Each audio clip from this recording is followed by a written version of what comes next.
ontem aconteceu uma reunião do Fórum Sindical, na tarde, foi ontem, terça-feira, né? Na verdade, foi uma assembleia unificada. Entre as pautas discutidas, destacaram-se os direitos trabalhistas e previdenciários, cujas reformas estão sendo articuladas há meses pelo governo federal, em parceria com os governos estaduais. Para a gente saber mais sobre esta reunião, eu converso agora ao vivo com a repórter Júlia Graminho. Júlia, bom dia. A reforma administrativa ainda não foi discutida entre governo e servidores, até para que isso possa, de alguma maneira, tranquilizá-los. Bom dia, querida.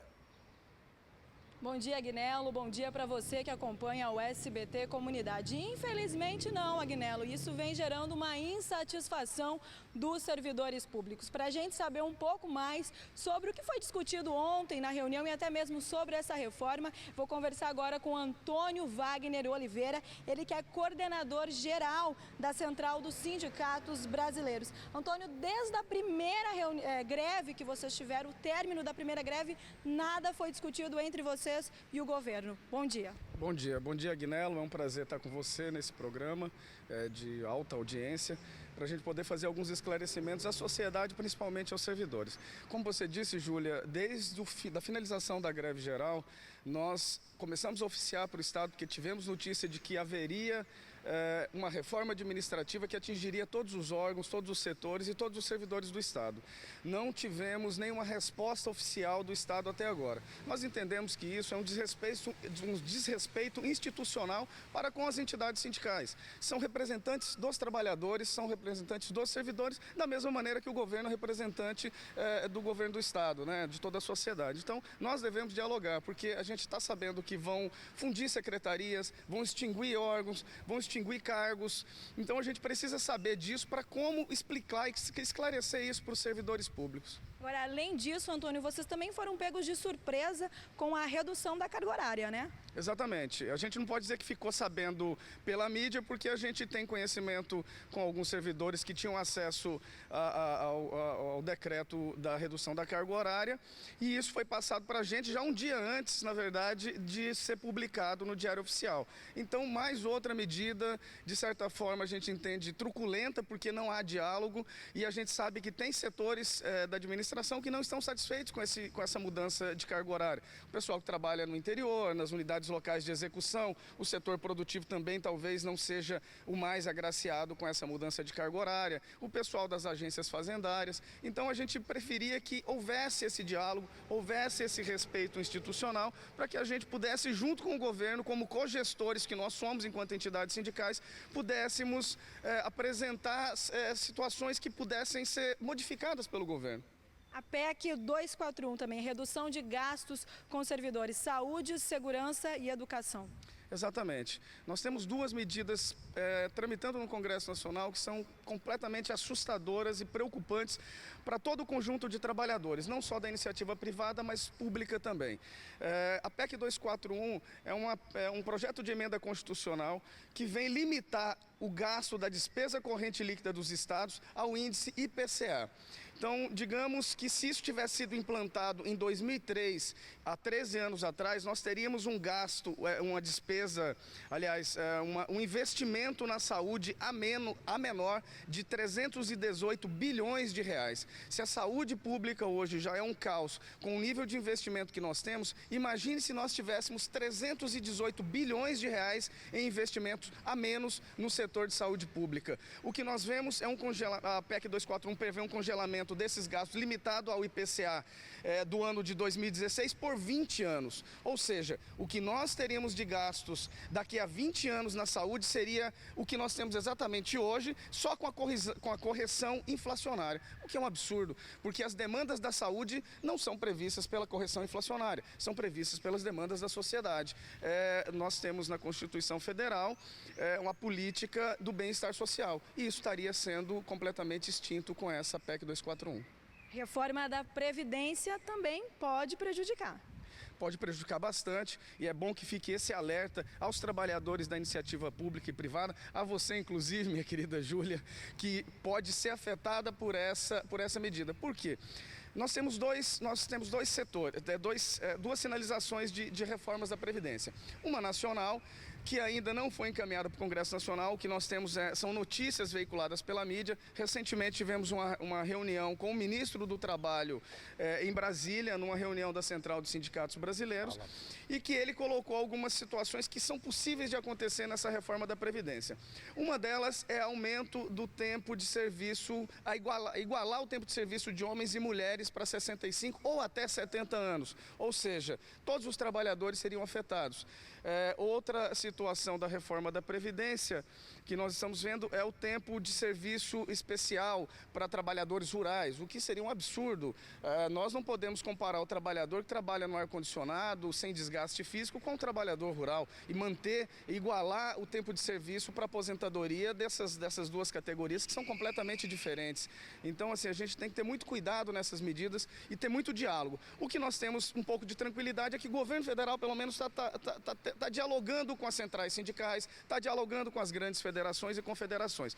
Aqui no estado nós temos um outro cenário. Nós estamos ouvindo falar bastante também de uma reforma administrativa que seria proposta, inclusive aumentando a alíquota de 11% para 14% no desconto previdenciário dos trabalhadores, então dos servidores públicos, do Poder Executivo e dos outros poderes também. Mas isso também não está havendo diálogo.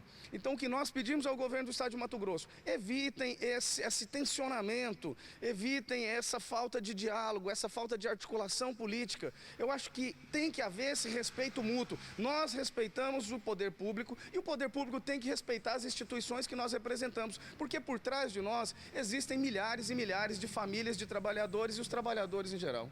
Agora, uma das preocupações também durante a reunião de vocês na tarde de ontem é com relação ao RGA, que ainda não tem previsão também.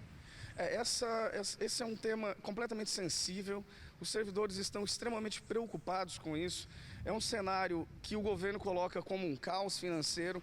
Nós temos informações internas que não é bem assim, até porque o que a gente tem conhecimento até agora é que foi encaminhado a LDO para a Assembleia Legislativa, prevendo 0% de RGA para o ano que vem. Nós também temos conhecimento da ADIM proposta pelo Rodrigo Janot, em cima da Lei 8278, que garante o índice do IPCA, do INPC como reposição inflacionária dos salários dos servidores, ou seja, para que a gente mantenha o poder de compra, que a sociedade precisa compreender que ninguém está pedindo aumento no momento de crise, não podem jogar isso para cima do servidor. Nós estamos pedindo que a gente não perca o nosso poder de compra. Para se ter um exemplo, tem servidores que estão perdendo cerca de 800, de 1.000, 1.200 reais por mês por não ter sido aplicado a recomposição geral inflacionária no salário dos servidores agora da base de maio. Então, assim, se isso acontecer novamente, o que nós vamos fazer? Nós vamos ter que nos mobilizar novamente, criar um transtorno para a sociedade, porque a greve acaba sendo um transtorno tanto para os servidores como para a sociedade. Mas é a medida que nós temos quando a gente encontra um governo que não dialoga, que não negocia, que não tem articulação política. Então, a gente está muito preocupado com essa situação. A gente espera que os deputados tenham sensibilidade para que não sofram novamente um desgaste que não é da Assembleia Legislativa. É um desgaste do Poder Executivo e o Poder Executivo tem que se responsabilizar por isso. O que é mais preocupante, Júlia e Agnello, é que a gente vê um cenário de crise, mas a gente também vê ao mesmo tempo uma renúncia fiscal, um incentivo fiscal que era da ordem de 1 bilhão e 200 milhões de reais, ser previsto para o ano que vem na ordem de 2 bilhões e 400 milhões de reais. Ou seja, é o dobro de incentivo e renúncia fiscal num cenário que se fala de crise. Como que eu renuncio de receita se eu estou em cenário de crise? Então, é um pouco contrassensual o que o governo prega. Deixa eu até entrar na conversa aí, Júlia, agradecendo muito aí a você, viu, Júlia, e também ao Antônio Oliveira. Antônio, eu estou lhe ouvindo aqui e a gente percebe claramente o alto grau de conhecimento e de uma forma assim muito clara, muito transparente, você fez um esboço real daquilo que está acontecendo, tanto de âmbito federal, como também de âmbito do âmbito estadual, né? Até coloca para mim o Antônio Oliveira, por favor, aí, que eu quero fazer uma pergunta para ele, o Júlia, porque falou agora do RGA. Realmente é um assunto muito sensível. E nós vimos, dias atrás, um Estado parado por conta dessa discussão do direito do trabalhador, do servidor público, e isso é inquestionável. Isso é inquestionável. Agora nós estamos ouvindo o governo do estado falar em estado de calamidade, ou seja, já pintando um cenário muito ruim, já de imediato, no presente. Nós estamos falando de setembro e o que me preocupa, e aí a minha pergunta a você, Antônio Oliveira, é com relação ao mês de outubro. Porque corre-se o risco, sim, isto é real, é sério, de um possível atraso no pagamento do salário do servidor. Em acontecendo isto, não tendo o servidor a reposição que tanto buscou, isto pode ser o acender de um estupim para uma possível explosão e aí culminando com uma nova paralisação no estado de Mato Grosso, Antônio? Agnello, é muito providencial a tua pergunta, até agradeço a pergunta num momento como esse. A sociedade precisa compreender o que é a recomposição geral anual. Basicamente, é o que ela tem, o trabalhador da iniciativa privada, quando tem a recomposição do valor do salário mínimo. Basicamente é isso. Ou quando tem o acordo ou convenção coletiva de trabalho. Ele busca recompor o salário para não perder o poder de compra. Simples assim. Não é aumento, não é reajuste, é recompor o poder de compra. Está previsto agora para o mês de setembro, para o mês de outubro, aliás, 2% dessa parcela que foi negociada. Nós estamos ouvindo também essa discussão e que não é colocada à mesa com clareza. É isso que os sindicatos, que o Fórum Sindical, que a Federação dos Sindicatos do Estado, as centrais sindicais estão pedindo. Que o governo tenha a dignidade de sentar à mesa com os sindicatos e dialogar e expor os números. Porque as informações internas que nós temos do Tesouro, da contabilidade pública do Estado, é que esse caos não é muito bem assim também não. Nós temos aí um cenário de incentivos fiscais e que muitos foram concedidos de maneira, vamos dizer, dúbia, para não dizer fraudulenta, até porque nós não temos acesso aos processos que concederam esses incentivos fiscais e que até hoje não se teve medidas práticas para que fossem revogados.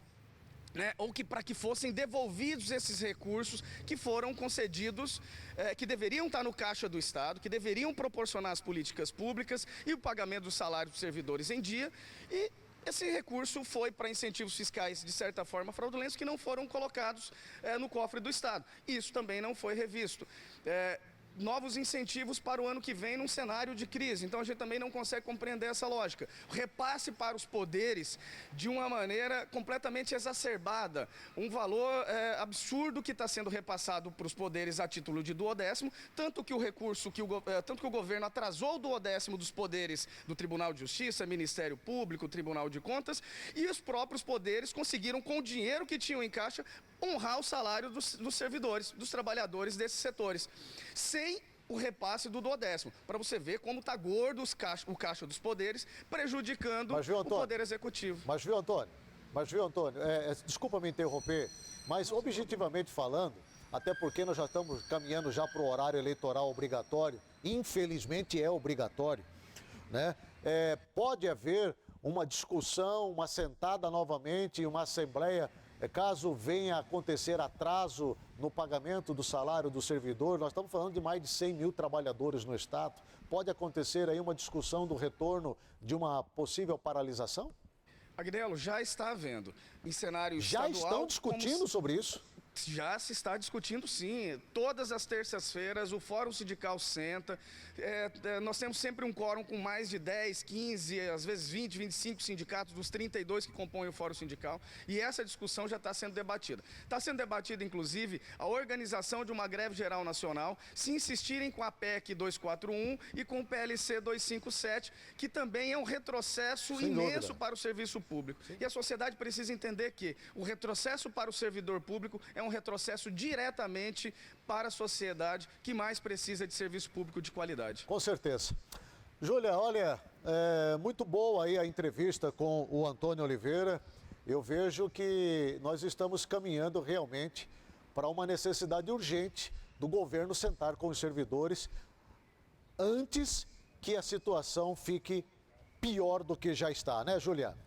É verdade, Agnello. E como eu mesmo perguntei antes para o Antônio na primeira pergunta, né, com relação à reforma administrativa mesmo, a gente pode ver daí, né, já acabou a greve e ainda nada foi acertado, nada foi dialogado. Eu volto com você no estúdio, Agnello. Olha, muito obrigado a você, Júlia. Muito obrigado também ao Antônio Oliveira aí, explanou perfeitamente bem a situação como está, já deixando alerta à população e também servidores e o próprio governo, a máquina do governo do estado já em alerta por conta dessa situação que pode vir a acontecer aí, uma possível paralisação novamente no estado de Mato Grosso.